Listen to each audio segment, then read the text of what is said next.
Hello, fabulous TAs.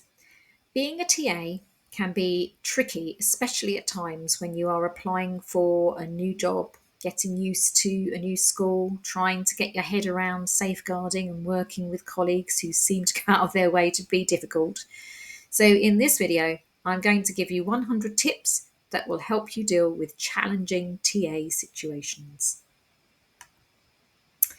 So, we'll dive straight in. Tips 1 to 10, filling in a job application form. So, completing a job application form is your first opportunity to make a great impression. With attention to detail and a focus on your strengths, you can create a compelling application that stands out from the rest. So, tip number 1, ensure you understand what is required and follow these instructions meticulously. 2, customize your application to reflect how your experience aligns with the specific TA role. 3, focus on your educational and professional experiences that directly relate to being a TA.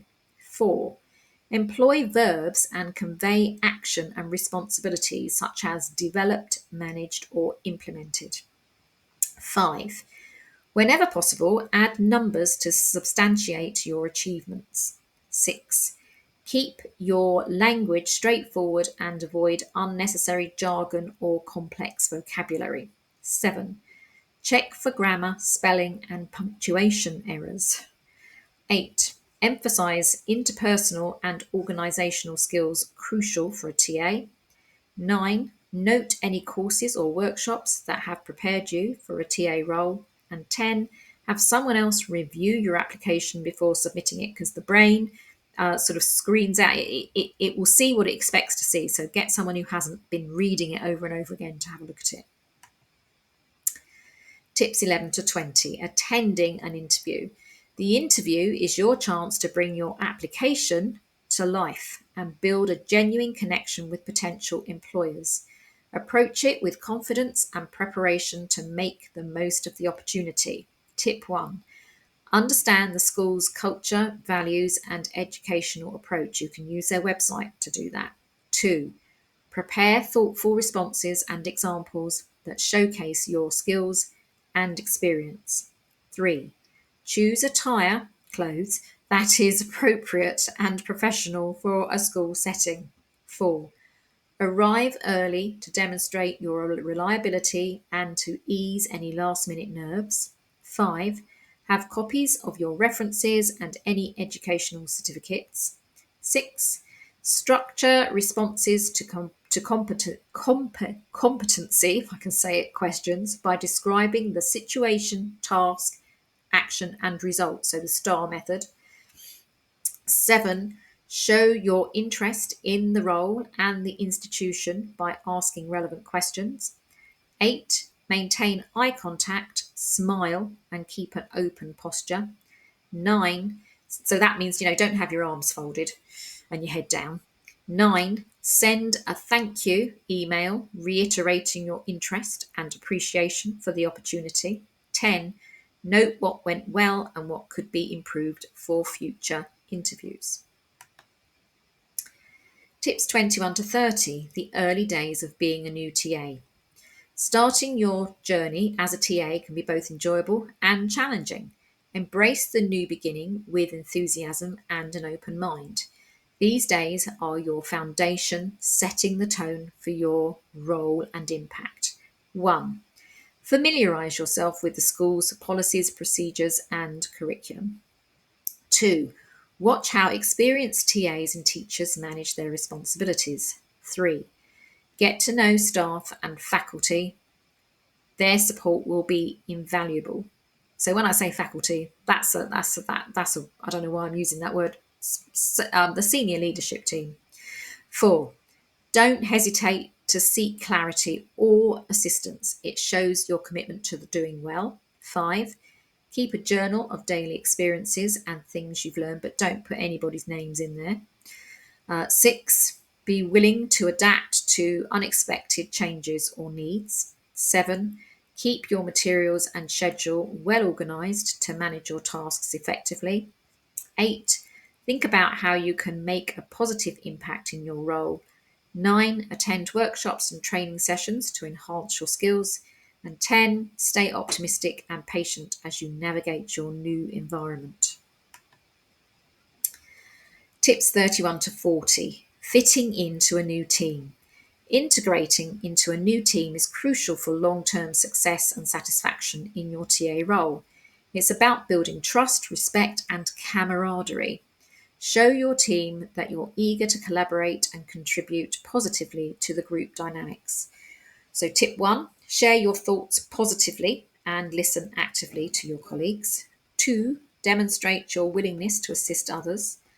3, understand and adapt to the established workplace culture.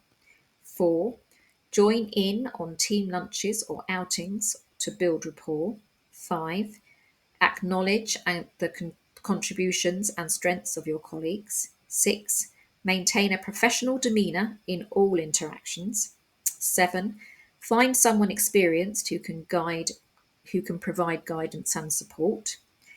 8, ensure that your team can depend on you by meeting deadlines and commitments. 9, understand the specific roles and strengths of team members. 10, respectfully bring fresh perspectives and ideas to the table.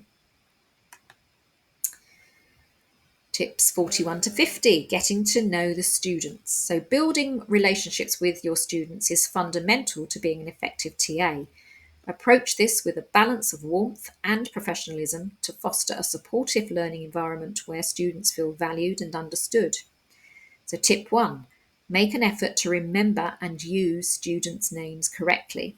2, ask questions about their interests, studies, and feelings. 3, maintain a professional distance whilst being approachable. 4, apply rules and expectations consistently to build trust. 5, give your full attention when students speak to you. 6, keep personal information about students private. 7, demonstrate how to interact respectfully with others. 8, recognise and commend their efforts and achievements. 9, understand that building rapport takes time and persistence. 10, engage them with creative teaching methods that make learning enjoyable. Tips 51 to 60, working with challenging members of staff. Navigating relationships with challenging members of staff requires tact, professionalism, and patience. With the right strategies, you can turn even the most difficult relationships into productive ones. So, tip 1, always communicate in a calm and professional manner regardless of the situation. 2, try to understand the perspectives and motivations of the challenging staff member. 3, politely set boundaries to maintain a respectful working relationship. 4, be clear, concise, and positive in your communications. 5, don't hesitate to ask for advice from more experienced colleagues. 6, keep a positive attitude even in difficult interactions. 7, keep records of interactions in case of misunderstandings. 8, focus on solving problems rather than dwelling on conflicts. 9, show empathy towards others' viewpoints to foster mutual respect. And 10, utilise mediation services. So go and seek help from the senior leadership team if the conflict escalates. When you keep records, do not put the person's name, put their initials or some sort of code so you haven't got their name written down for confidentiality, safeguarding all that. Tips 61 to 70, supporting students who have meltdowns. So supporting students or children with emotional challenges is a key part of a TA's role, requiring compassion, patience, and effective strategies to foster a safe and supportive learning environment. So tip 1, learn to identify early signs of distress in children and students. 2, use a calm tone and peaceful classroom setting. So maybe you have to go somewhere else if the classroom's busy and it looks like a student's going to have a meltdown. Ask them if they need to leave, go with them. 3, consistent routines can provide stability and security. 4, gently redirect attention to more calming activities. 5, Help children and students develop strategies to manage their own emotions. 6, allow children and students the time they need to express and manage their feelings. 7, maintain your own composure to model how to handle stress. 8, provide comforting and affirmative words. 9, collaborate with parents and carers to ensure consistent support. So if you can be on the same page so that parents are doing similar things at home as you are in school, that can work well. 10, don't hesitate to consult with the SENDCO or school counsellor. Tips 71 to 80, feeling confident with safeguarding. So equip yourself with the knowledge and skills to ensure a safe learning environment for all students. Your commitment to safeguarding reflects your dedication to your profession and your students' future. So tip 1, always familiarise yourself with the school's specific safeguarding policies and procedures. Really important. 2, know who to contact and the steps to follow if a concern arises. 3, learn to identify signs of abuse or neglect, which may include physical indicators, behavioural changes, or verbal expressions of distress. 4, write detailed factual records of any concerns of incidents, including what was observed, said, and the context. Documentation should be timely and precise. That's really important that you don't leave it too long. It must be within 24 hours. Now I've lost my space. Regularly.